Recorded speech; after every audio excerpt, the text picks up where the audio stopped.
looking to attend today and receive the initiation and the darshan, please, please, please bring them right away, because we are going to be starting these darshan preparation process, and it is very important that they are not missing these sessions, because these sessions are important for today's initiation. So far we learned about who is Sadashiva and what does it mean to be in integrity with Sadashiva, all of that. Now we are going to take off from Bhuloka and enter to the higher realms of life. We are going to start learning about the parallel universes. If any of you have your friends that are looking to attend today's initiation, please, please, please don't let them to miss. Bring them so that they can receive the initiation. Now, we're going to be listening to a very, very beautiful session from Swamiji, where we will be understanding about vertical time zones and parallel universes. Please listen to this. It's a very important preparatory session.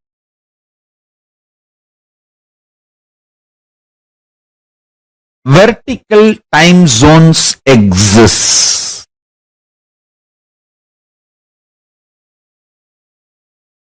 Please understand,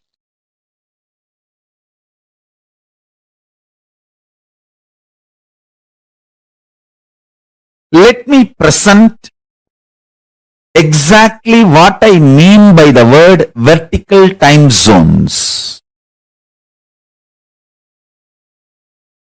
Then I'll try to share what is the need for us to understand about vertical time zones.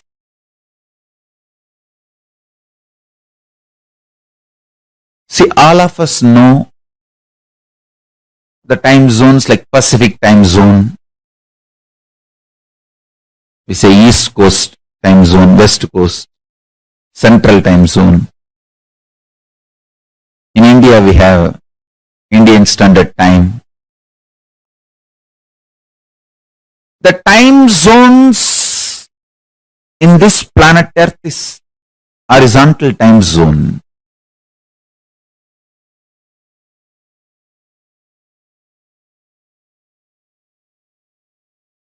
Based on the sunrise to sunset in this planet Earth, various countries practice different time zones. All the time zones observed, practiced in the planet Earth, I call them horizontal time zone.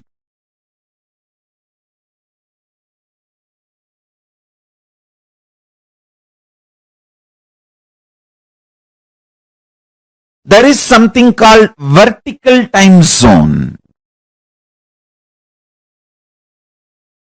What I mean by the word vertical time zone? What I mean by the word vertical time zone? For us, 1 year is 1 day for the higher time zone, Swargaloka.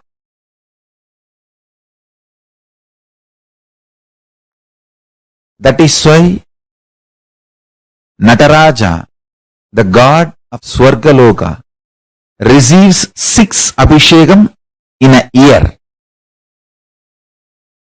Because for Devatas in Swargaloka, the 1 year of Bhumandala, Bhuloka, 1 year of planet Earth is 1 day in Swargaloka. There are vertical time zones, Bhur, Bhuva, Suva, Tapa, Satya. The Satyaloka, where Brahma resides, there, 1 day of Brahmaloka is 4.32 billion human years. Understand? 1 day of Swargaloka means the vertical time zone above us. Bhur, Bhuva, Suva, Tapa. It goes and Satya, then beyond Satya is Vaikunta, beyond Vaikunta is Kailasa.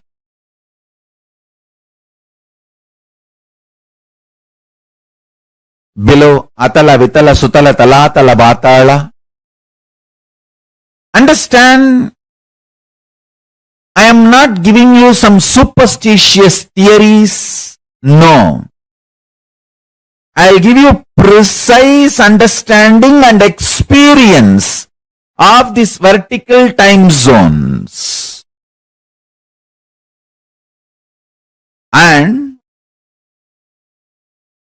understanding about these vertical time zones as a direct utility for your day-to-day life. It can bring tremendous physical health, mental health, psychological wellness, a very powerful way of existing, and above all, life of Paramashivam. You can exist embodying the space of Paramashiva, state space of Paramashiva, and manifest powers of Paramashiva. Understand? The idea you carry about you is very important because that is the foundation from which you manifest your life. Knowledge about the vertical time zone, especially experientially,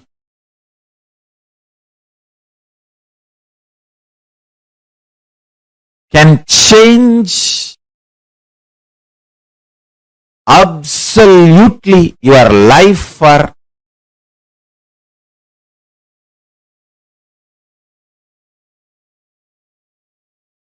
best, highest, supreme form of existence. The Paramashivam makes you experience the state space powers of Paramashiva.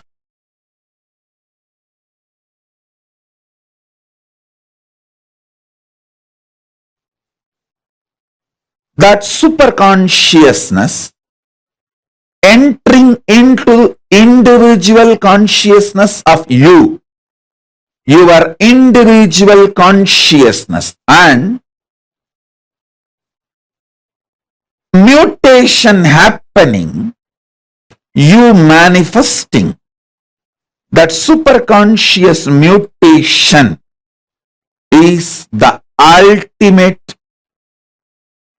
we call it moksha, ultimate liberation, Paramadvaita Anubhuti. In Sanskrit, we use the word Paramadvaita Anubhuti, ultimate oneness. Hindu tradition, Sanatana Hindu Dharma is focused on this superconscious mutation, ultimate oneness. Sanatana Hindu Dharma reveals about this cosmos. It has vertical time zones, higher worlds, Bhuva, Suva, Tapa, Maha, Jana, Brahma, Vaikunta, Kailasa. The higher worlds and the lower worlds, Atala, Vitala, Sutala, Talatala, Mahatala, Bhatala. I'll project a simple description diagram of these lokas. Understand? Sanatana Hindu Dharma, the Hinduism, reveals about the cosmos, the higher planes, vertical time zones, and the lower planes, both. Just physical mutation and mental mutation happens in the lower planes of the universe. But conscious mutation, superconscious mutation happens in the higher planes of the universe, vertical time zones of the universe. Here I am projecting a simple description diagram of the vertical time zone.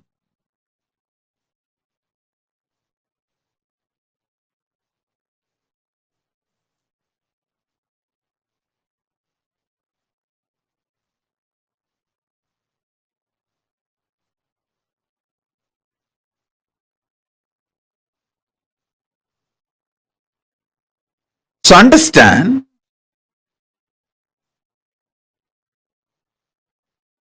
this is the rough description of cosmos revealed by Hinduism.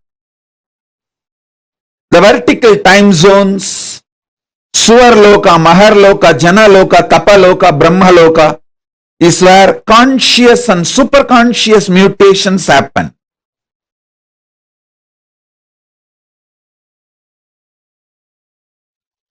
Great news is, even while you are in this body,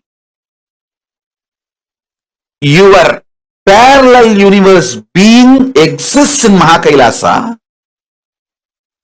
You can start importing products from Mahakailasa through that being into you. It's like you have a company branch in China, India,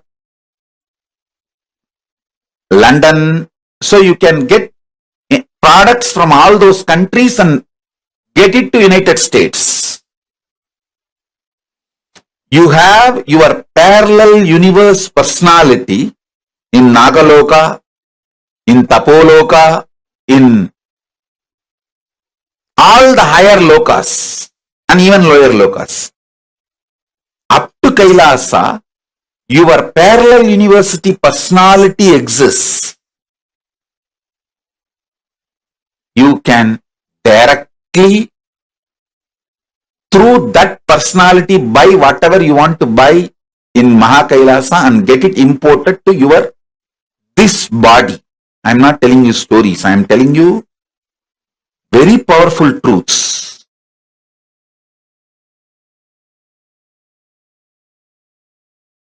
Understand, last few satsangs I was explaining about these 4 points. Matter, mind which experiences matter, intelligence, buddhi which makes decision, consciousness, pure space of Paramashiva.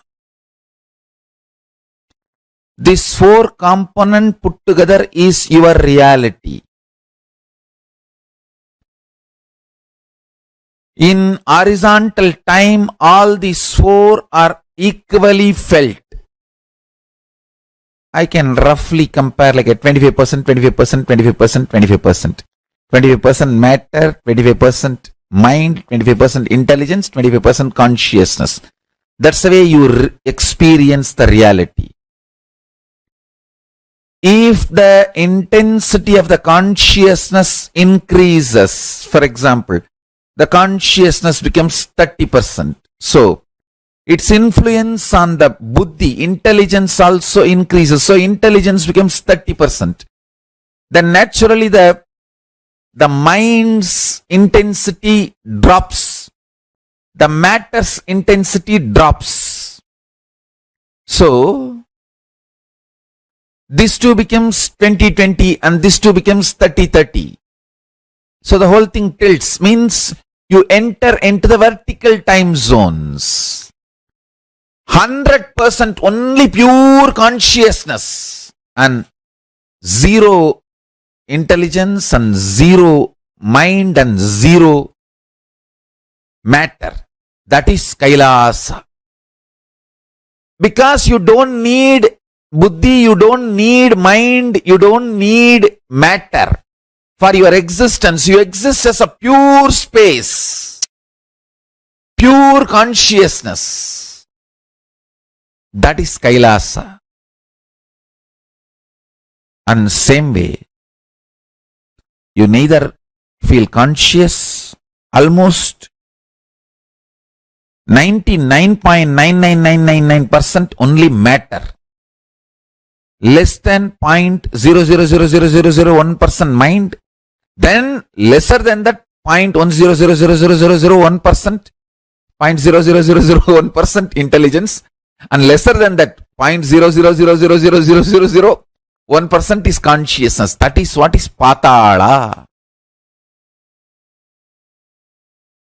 That is what is called eternal hell, lowest in the vertical time zone. Understand?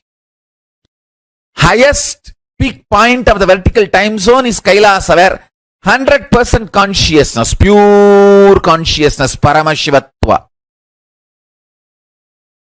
No need for intelligence or mind or matter.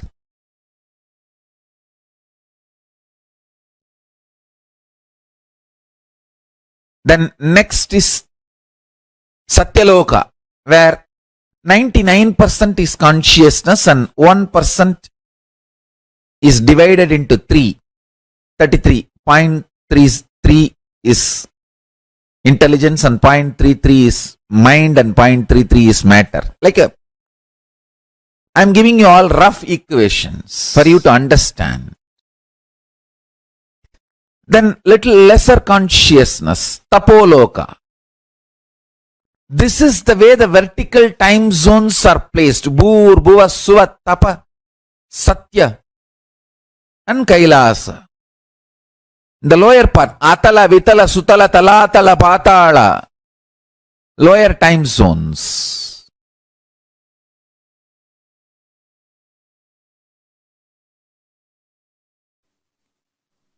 Your spine. Your spine is not only hardwired, capable of fuel, charged to lift you off to different parallel universes. Understand? Even though animals have spine, because the majority of the time they spend horizontally, the spine is not capable of getting fuel with a subtle fuel called ojas. It's like their bodies are capable of receiving kerosene as the fuel, maximum diesel, but they can't handle petrol or flight petrol, white petrol. Understand this example. Same way,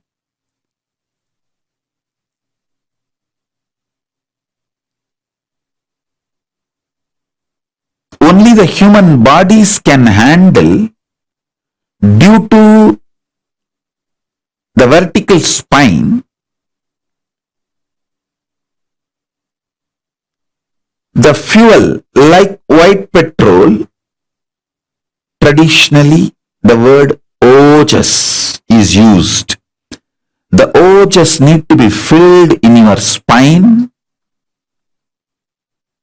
and the kundalini need to be ignited for you to reach parallel universe and different vertical time zone spaces.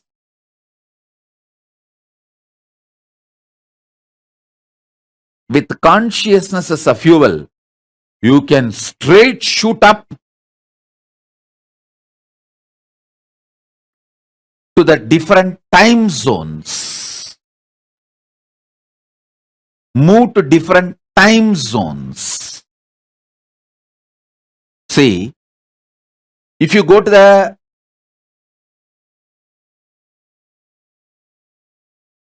higher altitude, the world, many governments have established that station in the space research station.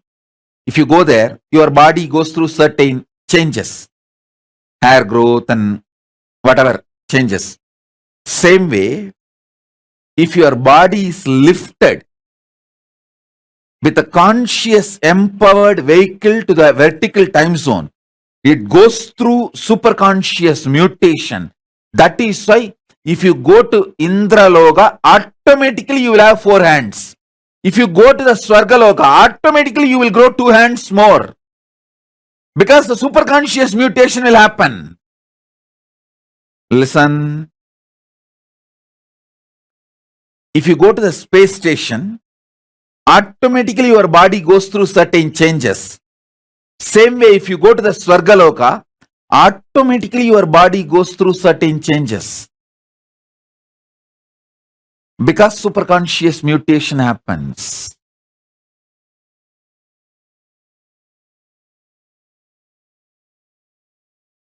Now focus on, because these statements are too important. See, if you die without this introduction, when you go to the first loka, second time zone, second vertical time zone or third vertical time zone, you will feel shy. You will have a cultural shock. It's like somebody from Indian village comes to New York. Due to the cultural shock, he will not talk to anyone. He will just move to a corner into a shell. He will escape from life.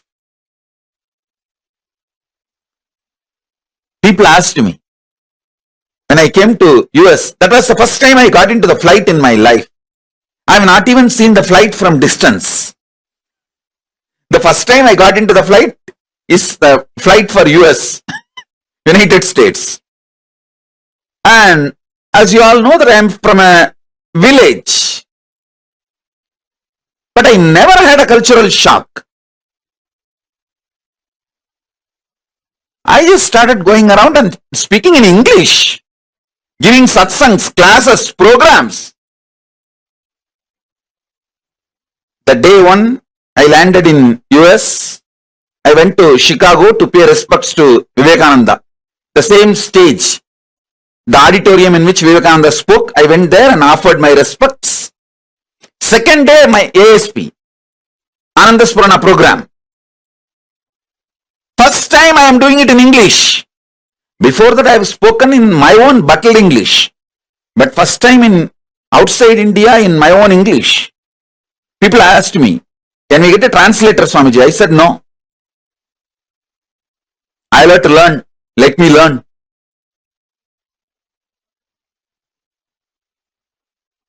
Not only in language, any problem. I did not have any cultural shock.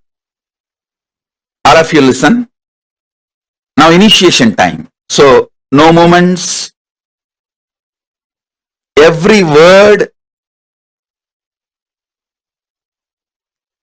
I am uttering is important for your soul to move through the vertical time zone when you are alive or when you after you leave the body.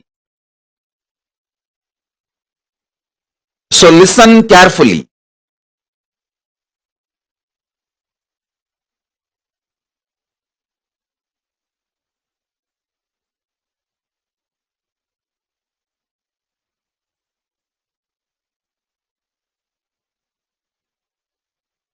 Listen. People asked me, Swamiji, don't you feel a cultural shock? I said no. Because from the young age, in my village, Tiruvannamalai, I have seen tons of foreigners from all countries coming for seeking enlightenment. My gurus always had people from all over the world coming to them for enlightenment. So I was always near my gurus and saw all of that. Saw many of them. So how my gurus used to teach, I have seen. My gurus have already trained me to teach for the whole world, to be Jagat Guru. So I did not have a cultural shock. Now I am trying to train you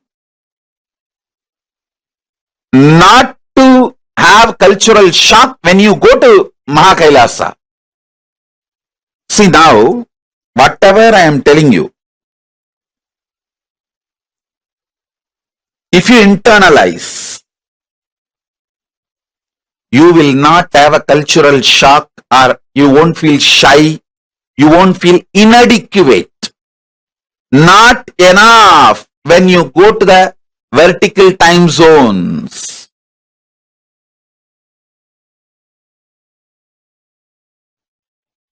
Elaborately, now I'll give this example so that I can help you to understand how you can face yourself in the multiverses, parallel multiverses.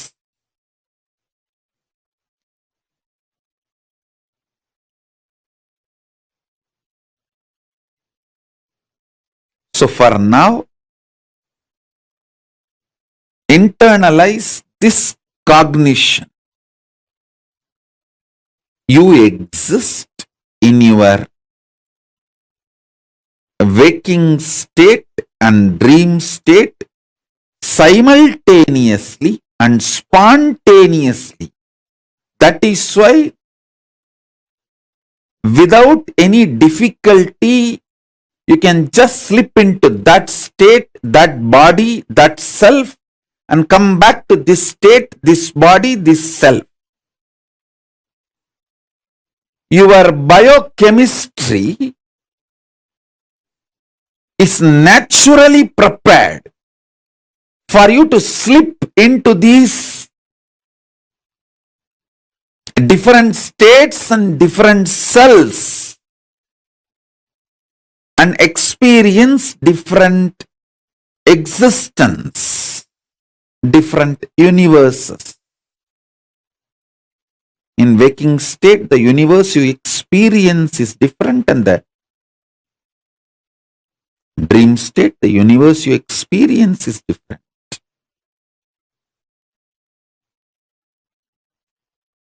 So with this understanding, expand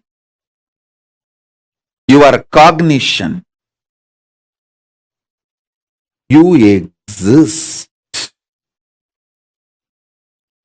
in parallel multiverses like Swargaloka, Maharloka, Janaloka, Tapaloka, and Kailasa itself. More than next to Tapoloka is Satyaloka, and beyond the Satyaloka is Vaikunta, the Parandama space. Satyaloka is the space of Parabrahma. Then the Vaikunta, Parandama space. Then Shripuram, Parameshwari's space. Then above all, Kailasa. Above the Kailasa, Mahakailasa, Paramashiva space. Kailasa is where all the Anga Devatas and Avarana Devatas, everyone lives. People who achieved the Salogya, Samibhya, Sarubhya, Sayujya, Mukti with Paramashiva, all of them exist in Kailasa. In Mahakailasa, he alone exists. In Paramadvaita Swarupa, Paramadvaita Satya.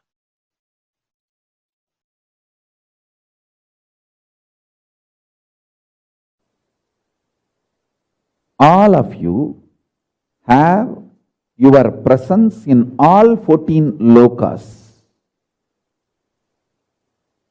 For example, in Nagaloka, there is a being with your face and snake body. I am giving you this as an example.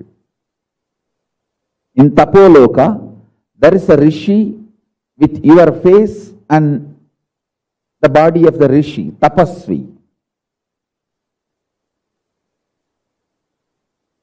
I'll give you one more example. In all 14 lokas, you have your account, bank account opened. If you are intense in your tapas, in your tapoloka account, you have $1 million. If you are very shallow with your demonic attitude and aptitude, your demonic loka, the patala, your personality has practically zero money. Understand carefully. I'll repeat the example. All of you have your presence established already in all 14 lokas. The human body, human frame is such highly evolved hardware, highly evolved framework. If your consciousness is matured enough to handle the human hardware, you already have your presence in all 14 lokas.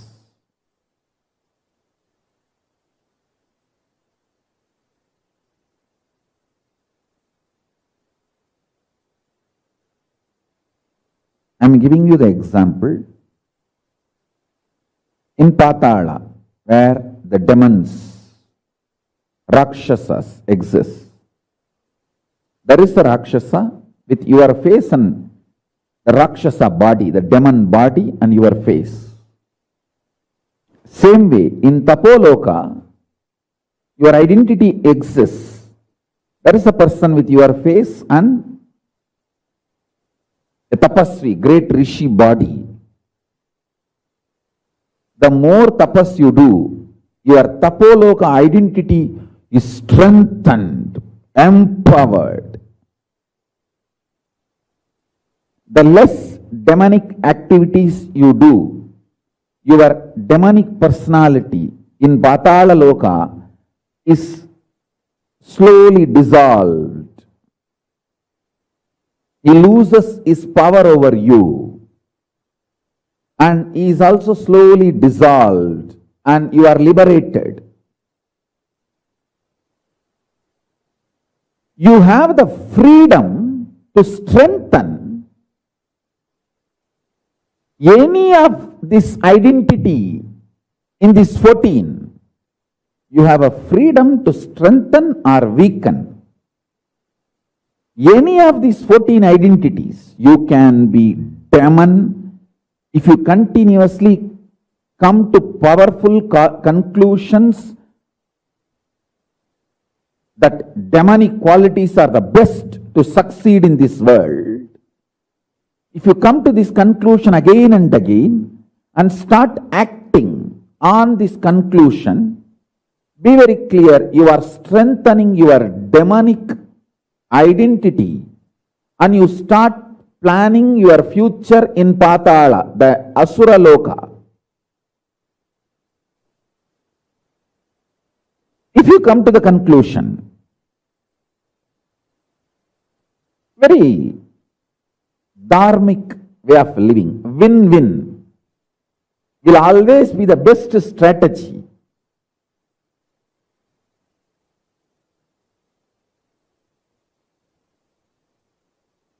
For success in the life, whenever you come to the conclusion, hey, I should also win, he should also win, that is the best strategy to achieve success in the life. And you start executing those strategies, those conclusions, then your personality in Swargaloka gets strengthened and more your intensity in Swargaloka gets strengthened and you start manifesting your future time in Swargaloka. And if you feel tyaga, giving up, vairagya, The absolute tyaga is the best strategy for success. Your personality in Tapoloka, highest zone, your identity in Tapoloka gets strengthened. That gets empowered. And naturally your future starts manifesting in Tapoloka. So each of these loka opens up for you based on the powerful conclusions you arrive, based on the actions and activities you do. So understand this truth deeply, so you can start manifesting not only the highest zone, Tapoloka, Satyaloka, all that, you can manifest Kailasa itself. Pure integrity, absolute integrity to Guru and Paramashiva.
Nithyanandam. So beautifully, Swamiji took us through a very, very, very powerful revelation about the existence of parallel universes and how Swamiji is giving us all that powerful experience, the experience of the parallel universes to us. I did see some of you had questions, and definitely now during this time we will be taking up your questions, answering your questions too.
Feel this is like the first time you're hearing this. How many of you felt like, wow, existence of parallel universes, like these things actually exist? You all get so scared about all these concepts about aliens. We all have been literally terrorized by these concepts. But Swamiji says that these things, not only do they exist, but they are our own extensions. Like we exist in multiple planes of existence. Okay, so now there are some interesting questions. So, a question earlier, I think Malita had asked. Just trying to get that question.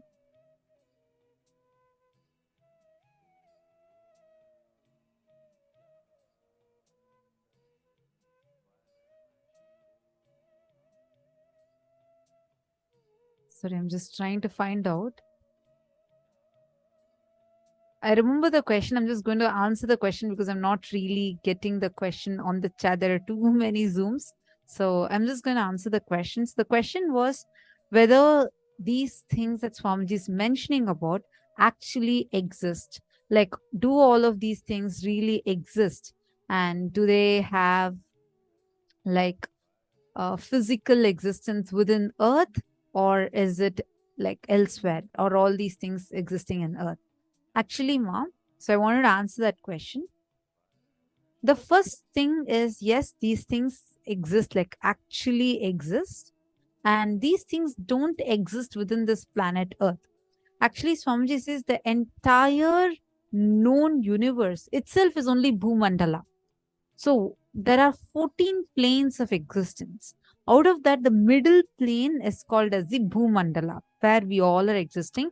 And it is not just our planet Earth, and it's not just our solar system, or not just our Milky Way galaxy. It is the entire known universe that we have.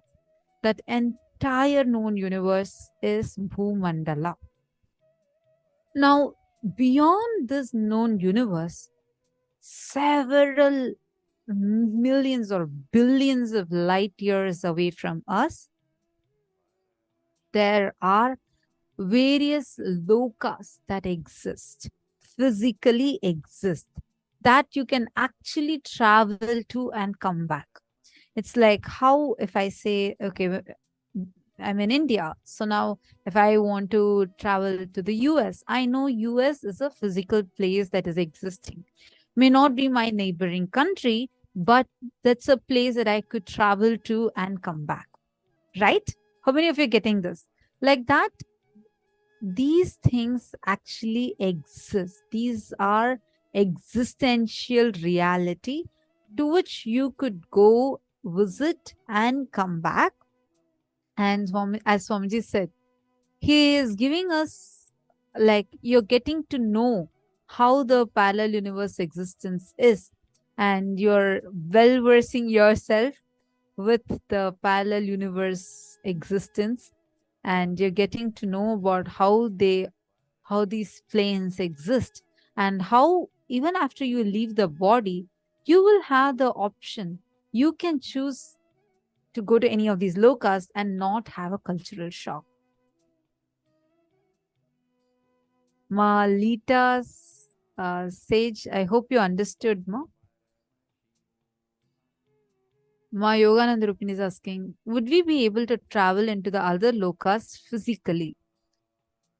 The possibility, yes, it exists. Like Muchukunda Chakravarti, he was a great king, the devotee of Paramashiva, who goes physically to the Sargaloka and comes back. So, and even Nachiketa, he also goes to the Yamaloka and comes back. How did they do it? Because physically you going is possible. And right now, when you are sitting in the initiation, first you're going to get the ability to connect to the parallel universes. You will actually be able to, your consciousness will be able to travel and come back.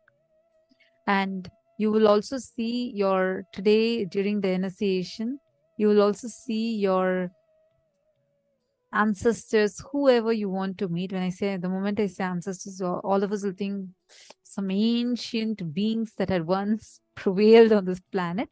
Actually, even your near and dear ones who have even left their body, you could meet them, and you will be able to receive their blessings, experience completion with them.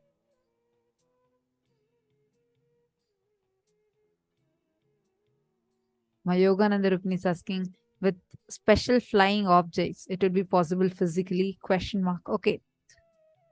We are not discussing here about UFOs, I hope. See, you with your body, just with your physical body, you can travel. And in ancient times, we had the science of the Vimanas, the Vaimanika Shastra, details out how to prepare planes, like flights, which can take us through different lokas. And these were based on certain sounds and by the energy, the bioenergy of the person who is established in a particular space, which is needed to operate that aircraft. Like to steer the aircraft, you don't need a physical pilot, but through conscious will, if a person puts through his conscious energy, if he decides that he wants to make this plane to go to a certain loka, he was able to operate. Otherwise, imagine and see a 7-year-old kid, Nachiketa, he travels all the way up to Yamaloka and comes back. Yamaloka also exists as a part of Swargaloka itself. Mahongs is asking, I remember Swamiji appeared at different locations in form a few years ago. What power is that called? Kamacharitvam. Wherever you want, you can appear, appearing at multiple places. Yes, we have a video recorded footage of Swamiji appearing in 2 places at the same time. One was being live recorded in the Pada Puja, and at the same time in a different place in Chennai, like in Bangalore and in Chennai at a time, Swamiji had appeared and given darshan. And we'll share about this in the further days. We are going to actually manifest that as a power. Okay. So shall we enter into the session itself, like the exercise? Any other questions anyone has?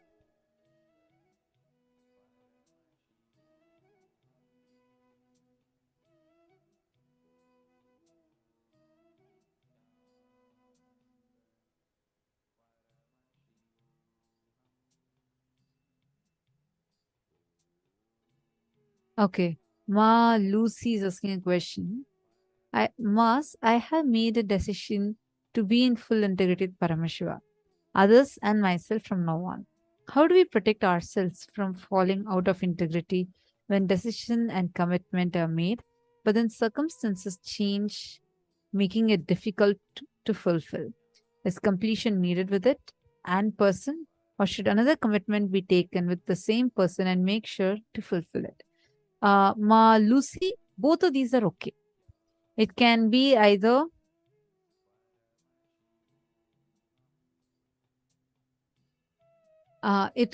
be you can complete and withdraw the word if you're not able to fulfill it anymore, or you can recommit. You can complete and recommit and ensure that you're fulfilling it. So both of these are okay. I hope that answered your question, Ma Lucy.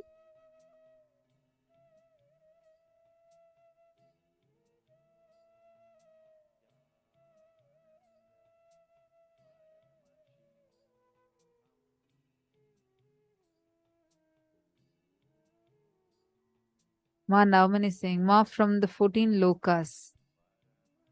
இந்த காலகட்டத்திற்கு சாமியை தவிர யாரும் இறங்கவில்லையா? Oh, you're asking if no other avatar has descended. Swamiji says, along with Swamiji has gotten 7 crore beings. So, and you, me, all of us are a part of those 7 crore beings.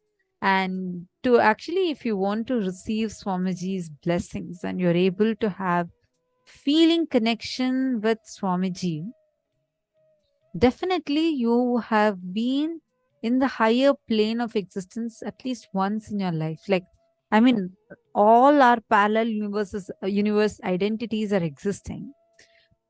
The higher lokas identities of you has been empowered, which is only to connect with the avatar in this lifetime. Understanding more?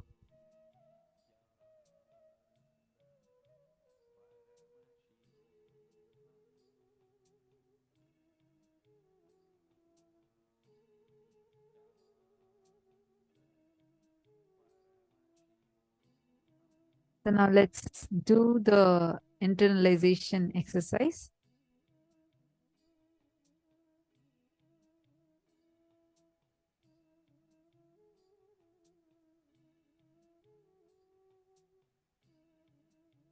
We are going to be entering into preparation. This is a very important preparation for the darshan. If any of your family and friends that you feel like you have invited, they also want to be a part of it, and let's say they can't sit the entire day and they just want to quickly attend, tell them to not miss this particular session. This is too important. The parallel universe session is a very, very, very important one, because only understanding this, you will be able to experience today's darshan properly. Migration. This is one of the greatest freedom that we as human beings have. Not only you're empowered to migrate to other countries, we are empowered, hardwired to be able to migrate to parallel universes. Plan your trip. You will be introduced to the higher lokas, the inner space, which will just raise you to the experience. What will you do with it? And where would you like to go? It's up to you. We're going to chant some Shastra Pramanas. Understand? You can be rest assured for whatever you are learning in the class. All of these are completely from the scriptures. The scriptures, the Hindu scriptures have clear description about these parallel universes, how one exists in the parallel universe. So I think Malita had also asked one other question. I'm just remembering. I was just going through the chat during the session. She had asked saying, will we travel with, it's like, is it that we are in this physical body and just that our form keeps changing when we are traveling to different universes, when we see ourselves in the parallel universe? The answer is no. You have right now, let's say Mahilde Jirarat is sitting now in Buloka, right? Like with us right now. As Mahilde is sitting in Buloka, there is Mahilde who is also in Tapoloka, also in Janaloka, also in Maharloka, also in Kailasa, Mahakailasa. You have your identity already available in all of those places. It is just consciously, whichever you choose, you just switch to that. So it's not in the same body. This flesh and bones don't come with you. You were, with your conscious will, you would be able to switch to that identity. Okay. How many of us have had dreams at least once in our life? I'm sure all of us, right? Now, when you're going to sleep, you're closing your eyes, you're entering into the sleep, and then you're waking up and coming back to the waking state. Now, when you entered the sleep and you went into your dream state, at that time, did you get a new birth or enter a new body, or were you in the same body? Because how many times we notice, sometimes you fall down in your dream state and you hurt yourself, or you literally, your body itself sometimes changes. You'll have your dream body in your dream. But when you wake up and see, all those things are not there anymore. Because you're not using this physical body in your dream state. You are using your dream body. What you're having for the dream state, you're using that identity in your dream, which is the reason why you don't feel like how you're feeling right now. You don't feel like that in your dream state.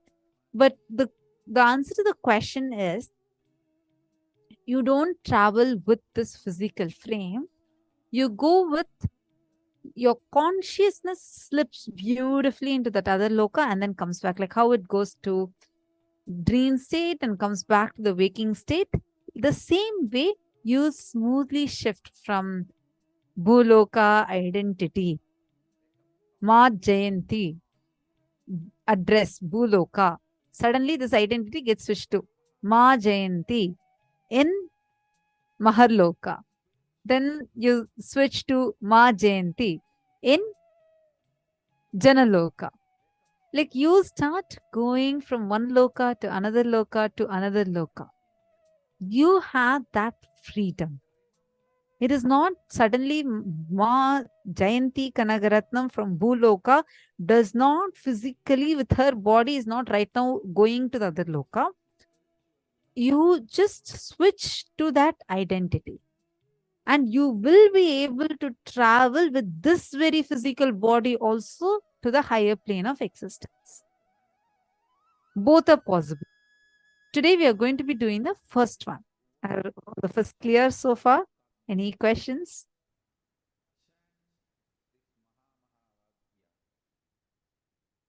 Sonia was saying it's like a video game. So, Ma Zhang Liang is asking, Ma, could you please share what you saw when you went to another universe? Ma Joyce. Actually, for me, this experience happened in 2014. First time we went to the Shivoham process, and I was a teenage kid. I really thought like these experiences and all would come only for adults who have been doing a lot of uh, spiritual things in their life. Only they will get. That's how I used to think. And I just wanted to go and be with Swamiji. So that's the only reason I was going to the Inner Awakening in Cambodia, the program in Cambodia, 2014. I think many of you would be like, oh my God, Ma, you keep referring to 2014 one. That's one of my most memorable moments. At that time, so we went and we had this processes over there, the mandala processes, where Swamiji used to sit in the middle and we all used to sit in the mandala shapes, like whether it's a Sri Yantra or a Kala Bhairava mandala. In that formation, we'll sit around Swamiji, sometimes in concentric circles. And Swamiji had started conducting. This is the first time I'm attending a process there in Cambodia. Swamiji said Swamiji is going to conduct the Shivoham process, and Swamiji had the drums, the electrical drums, and Swamiji was doing that and chanting and awakening our Kundalini. I was just sitting there and looking at Swamiji.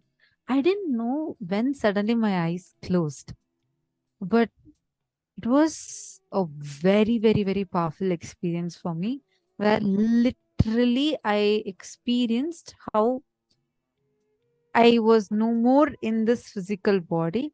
I could see Swamiji in a huge, huge form, and I'm like seeing myself also expanding huge. It was I'm not able to put it into words now, but that was one of very strong experiences I had. And right after that process was over, I even shared it with Swamiji. Swamiji said that because Swamiji is awakening our Kundalinis, all of us were traveling to the higher planes of existence. And like, it's literally for just by awakening our tejas inside of us and the ojas inside of us, through that fuel, Swamiji is raising us all to the higher and higher planes of existence. It was, I could actually I was able to see like everything turning very gold, and it was really, really powerful. The best thing I remember so clearly was Swamiji just growing huge and like a big lot of light. And I'm sorry, I'm not able to describe it clearly, but this was what I had seen very first time and I had experienced. This was it. And this happened in 2014. Okay, now let's enter into the process. First, we are going to chant some Shastra Pramanas for us to understand about these lokas.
Are you able to hear me now?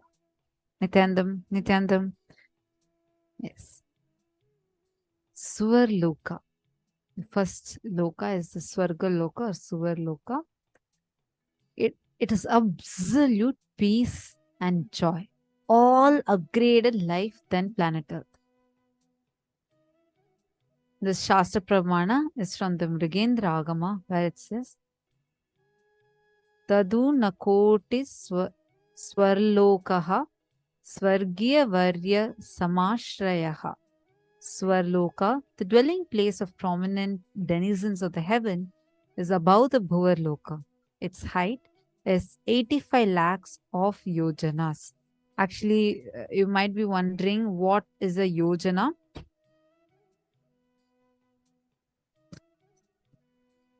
Yojana is approximately, one yojana is approximately equal to 15 kilometers. 14.5 kilometers, like 14.5 kilometers is one yojana. This is an ancient method of calculation. So you can put your calculation together. So it's 14.5 kilometers times 85 lakhs. So it's this far away from us. That is the first loka, the Swarga Loka. And the next loka is Mahar Loka. It is much higher than Swarga Loka, and higher level beings go there. It's the loka where the highest peak possibilities can be experienced.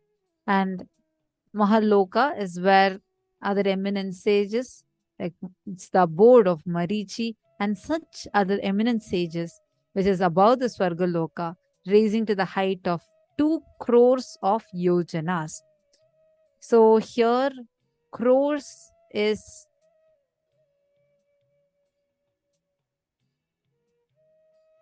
20 million.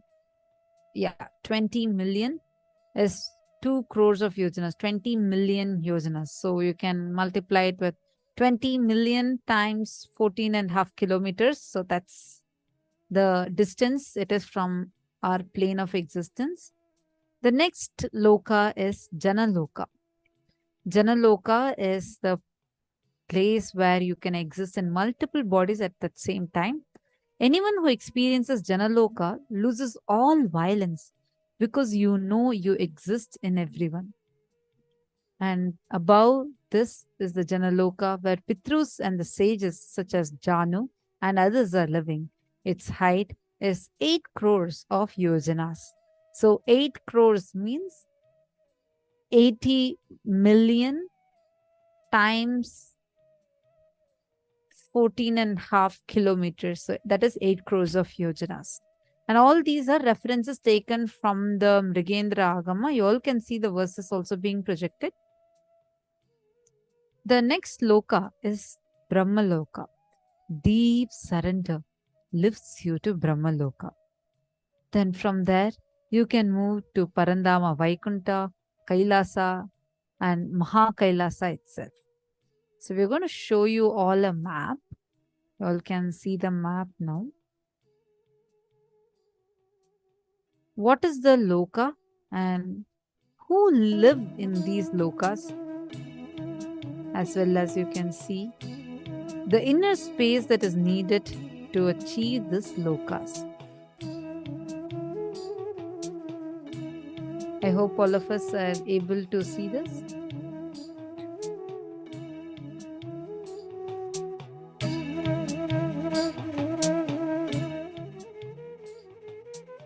You all can note it down if you want. Take a few minutes.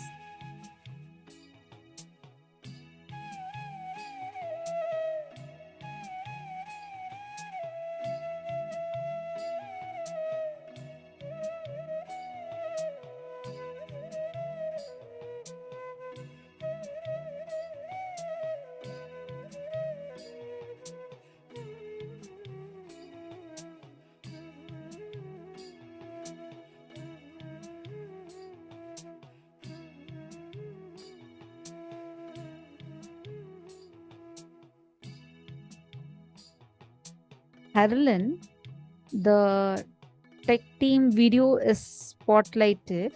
I request if you can just put the view, you can just change your view in the Zoom, then you'll be able to see it easier.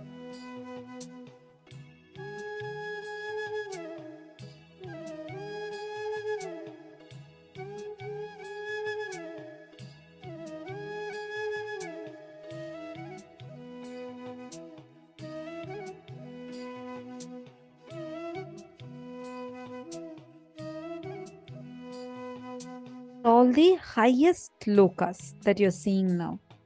The Vaikunta, Shripuram. Shripuram is where Devi Parashakti lives.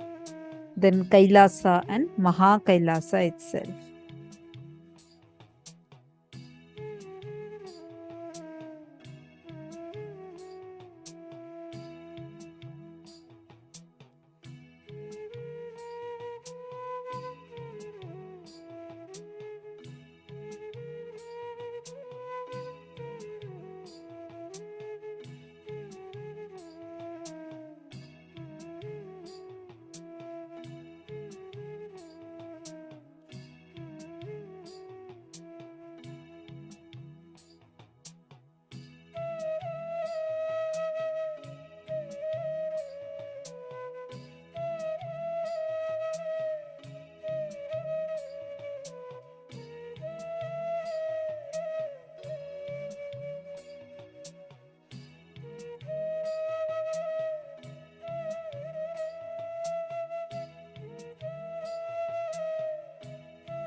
Ma Minal Kashati is asking, who are the Anga Devatas and Abharana Devatas? Sure, I'll explain, Ma. See, now with Paramashiva, whoever exists, like Anga Devata means who do personal seva to Paramashiva. Like who Anga Devatas are like literally part of his own body. Abharana Devatas are like who are also doing the seva to Paramashiva, but not the physical seva. Like, for example, I'll just give you a simple example. The person who is attending to Paramashiva, holding the like Basma for Paramashiva, all of them become the Anga Devatas. Abharana Devatas are like who are also doing seva to Paramashiva, but not the physical seva. Like, for example, they are taking, they're offering food to Paramashiva. All of these. So I'm just trying to explain. Ma Jnana Yogini is asking, which loka does Parvati Devi resides in? Shripuram. That is where Parvati Devi Parashakti resides in. See, all these lokas, see, for example, Parandama only came down as Bhagavan Krishna, but in the very form of Bhagavan Krishna, he continues to reside in Goloka, which is again a part of Vaikunta. You need to listen to this a few more times, only then you'll be able to understand it. Okay, so now with this, shall we all move to the power manifestation session? You all have your partners already from the previous rounds.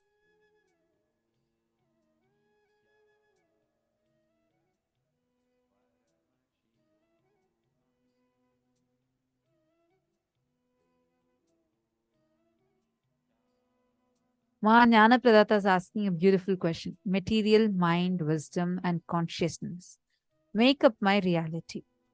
If consciousness reaches 100%, do I still have the physical body? Yes. If you see Swamiji, he is in full consciousness. Using that consciousness, he operates the physical body. So that's literally living like Swamiji.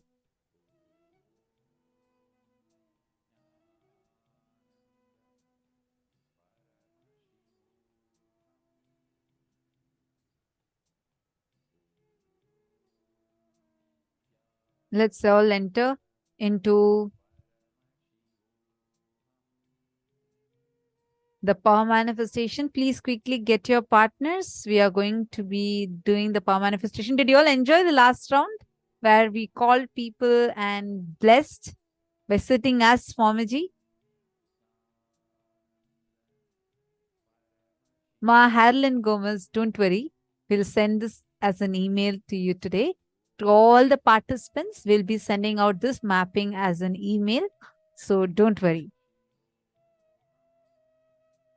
Yes, Ma Mohini Lata. We have a lot of things to learn, and we will be sending this as an email to all of you. So don't worry, you're not missing out on anything. Ma Joyce is asking, are there any devils in some universes? Yes.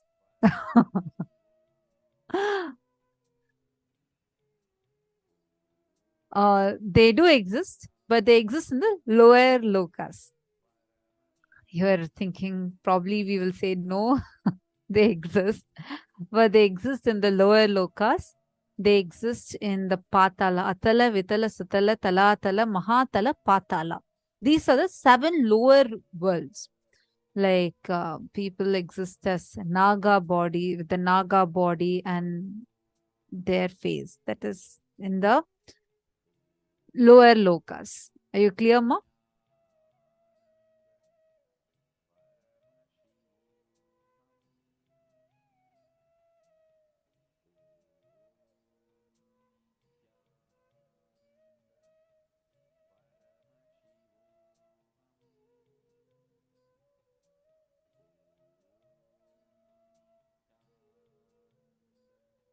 Yes, clear, Ma. But can we just take Swamiji's form to go? Okay, Ma Lucy is asking. Yes, clear, Ma. But can we just take Swamiji's form to go across all 14 lokas? Wouldn't that be better? Or do we all need to create our own identity, personality, image in advance? Or allow body mutate on its own based on what is best for our experience? Ma Lucy, Swamiji is the one who is actually going to be taking us through all these planes of existence. If you have the feeling connection with Swamiji, that is enough. See, you don't need to create a new identity. You thought, okay, oh God, what to do in this loka itself? I'm struggling with my identity. Now I'm having to create 14 more identities. Oh God, how am I going to manage all that? Ma Lucy thought through too much, I think. Don't worry, relax. Swamiji is going to take you through that, whichever plane of existence you want to go to, however you want to experience. Swamiji will take you to that. All you need to do is sit back, relax, enjoy your journey. He will take you to the best plane. You can just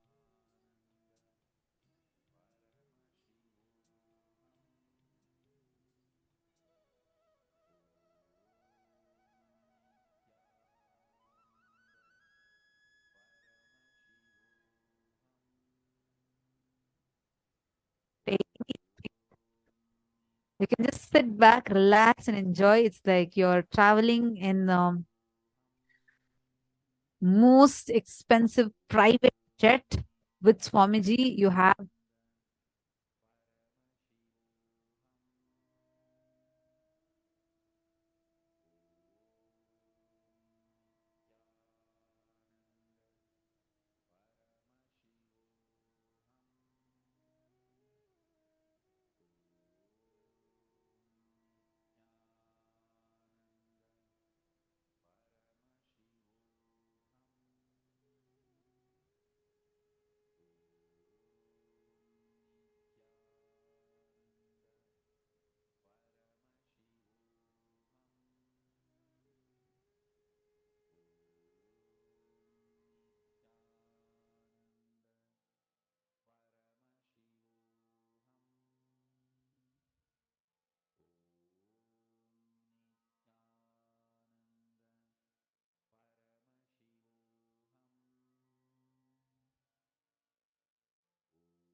Nithyanandam, are you all able to hear me now? Is this better?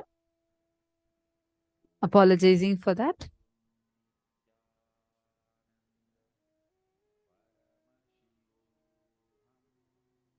Okay, sorry for that. Yes.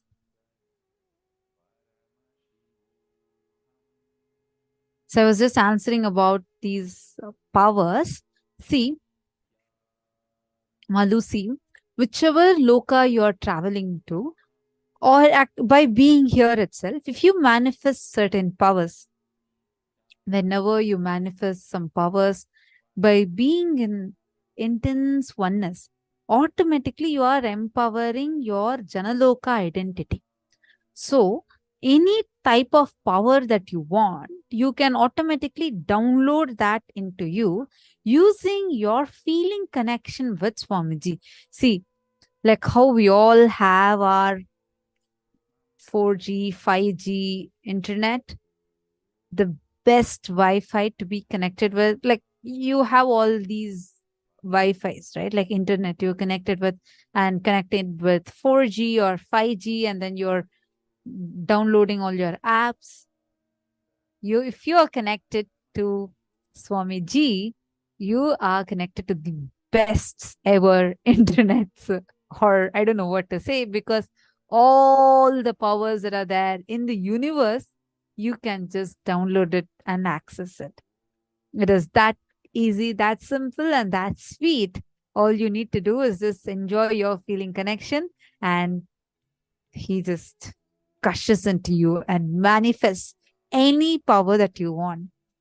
And that's what has happened so many, many times with so many balasans. Actually, I remember one of the kids, when she was to write a French exam, she had like playing, and she was like playing and doing all the temple rituals and didn't focus on learning, studying.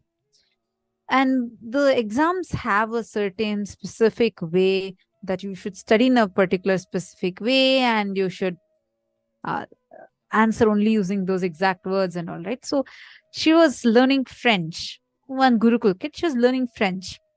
And the French, there was the mentor came. Actually, she was learning 1 or I think 2 years ahead of her. Like she was to do 10th grade, but she was attempting for 12th grade. So she's the mentor came and asked, see, you have 2 more years. Do you really want to attempt this exam? You have this exam in next 1 week. You have a French listening exam, meaning they'll play a French audio and you're supposed to write based on whatever you hear. Do you really want to attempt it now? Because you need a lot more preparation. Or do you want to attempt it 2 years later? Gurukul teachers are not really like how you see in the outer world. The very schooling system is completely different. That's why the kids attempt things much ahead of their age. We had kids that were just 10 years old who did the 10th exam very successfully. So the kid said, no, I really want to do this. I'm sure I'll be able to do it. And 1 week passed. She prepared with whatever she could. She went to the exam. And once she went to the exam, the French accent and what she was trying, she was listening. Like she goes to that examination hall and she sits, they play an audio. The audio is played twice and then she's supposed to write. So the audio starts playing and she is like, oh my God, I am not able to understand the word. She was freaking out. So the first entire time when it was played, she could not hear anything. And then second time they are playing, then she's like, Swamiji, you should save me in this. And she's like praying to Swamiji and saying, Swamiji, somehow save me. I don't know what to do. All of a sudden, the audio, the recorder from which the audio was playing, just stops towards the end. It just stops. It crackles and just stops. And she hears Kalabhairava Ashtakam playing inside of her. And she knew Swamiji is only doing this. And immediately, in a few minutes, the recorder starts working properly. And because of the glitch that happened, the examiner was forced to play the whole audio twice. And she listened to the whole thing and she knew all the answers and aced the exam. That cool is Swamiji. Swamiji is like, he's available for us. And anything you want, you can just connect to him. He will download the powers into you. He will manifest for you in such sweet ways. See, even at the very first attempt, if she had known all the answers, she would not be remembering it as her sweet moment, like how she would be remembering with all of these things. You know, whenever that adventure is there, it adds a lot more thing. You'll feel like, oh my God, yes, it was Swamiji who manifested. You'll understand that, yes, it is a manifestation, a miracle that has happened. And just for that, Swamiji will manifest it for you. Yeah, I see Ma Lucy's with wide smile.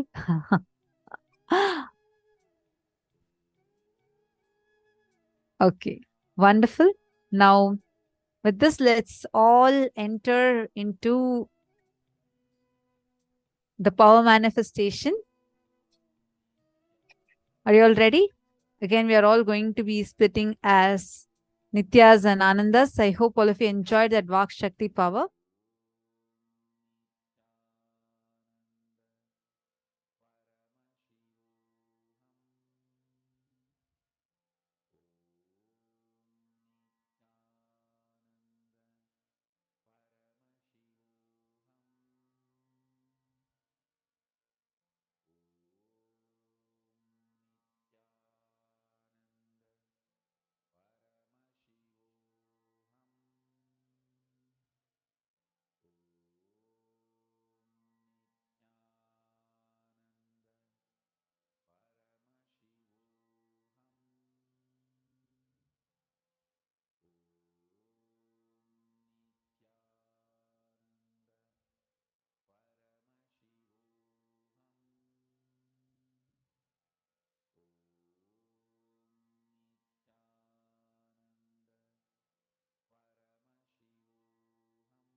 let's all get ready now to manifest, and hope all of you had a very fun session on having the new clicks, understanding what parallel universes, how you exist in different planes, and which zones, how you exist in different time zones, everything. So now it is time for all of us to enter into the power manifestation. So come on, let's all get started. Today we're all manifesting this power of length, right?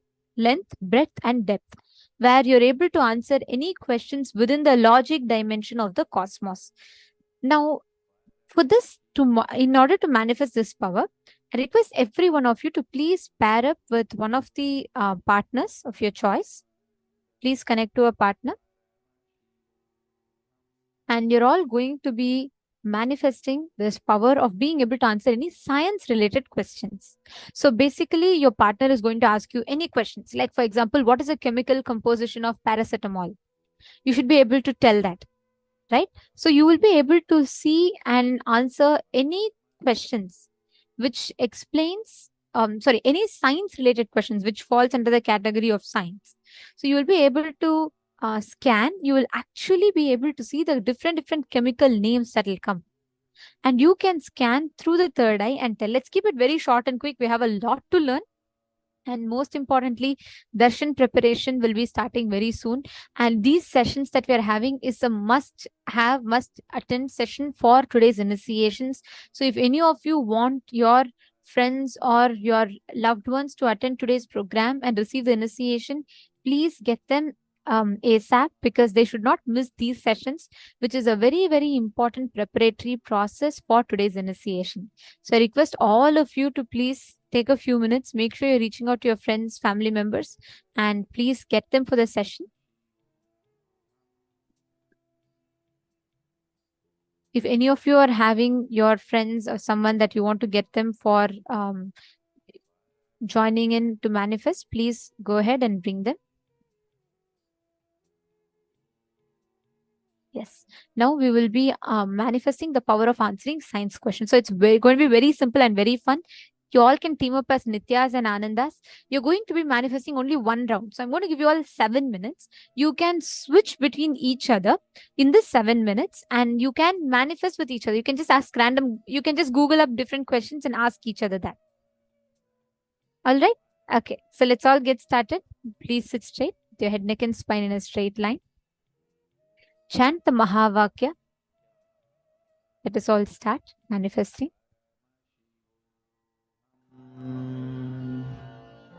Om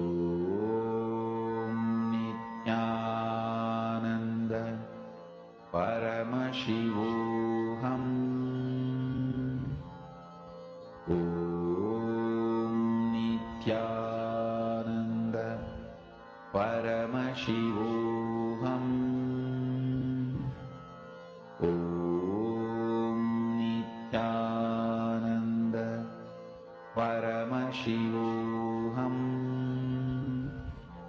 Om Nithyananda Paramashivoham. Om Nithyananda Paramashivoham. Om Nithyananda Paramashivoham. Om Nithyananda Paramashivoham. Om Nithyananda Paramashivoham. Om Nithyananda Paramashivoham. Om Nithyananda Paramashivoham.